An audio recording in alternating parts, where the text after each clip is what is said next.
habang hindi man lang natin pinaglalaanan ng masusing atensyon ang mas mabigat na aligasyon, lumalabas na parang okay lang magnakaw sa Kongreso.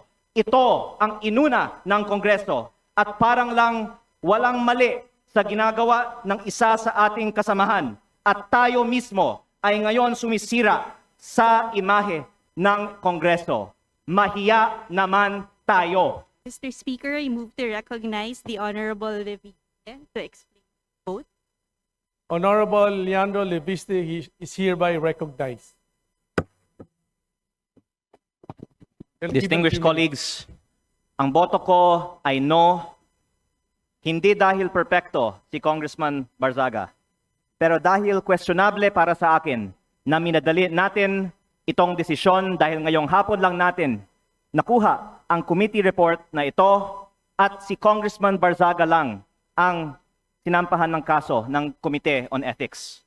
Ang boto ko ay no, lalo na dahil inuuna natin ang kaso niya kaysa sa mga mas seryosong isyong kinakaharap ng isa sa mga kasamahan natin.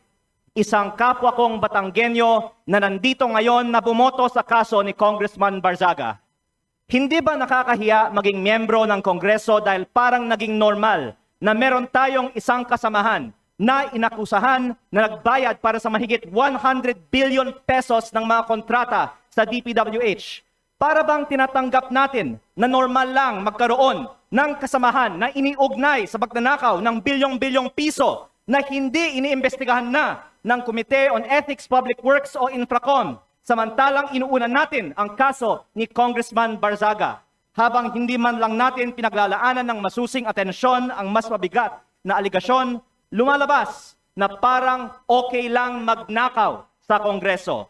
Nakatala na sa kasaysayan na sa gitna ng matinding kontrobersiya sa korupsyon, ito ang inuna ng Kongreso at parang lang walang mali sa ginagawa ng isa sa ating kasamahan at tayo mismo ay ngayon sumisira sa imahe ng Kongreso. Mahiya naman tayo.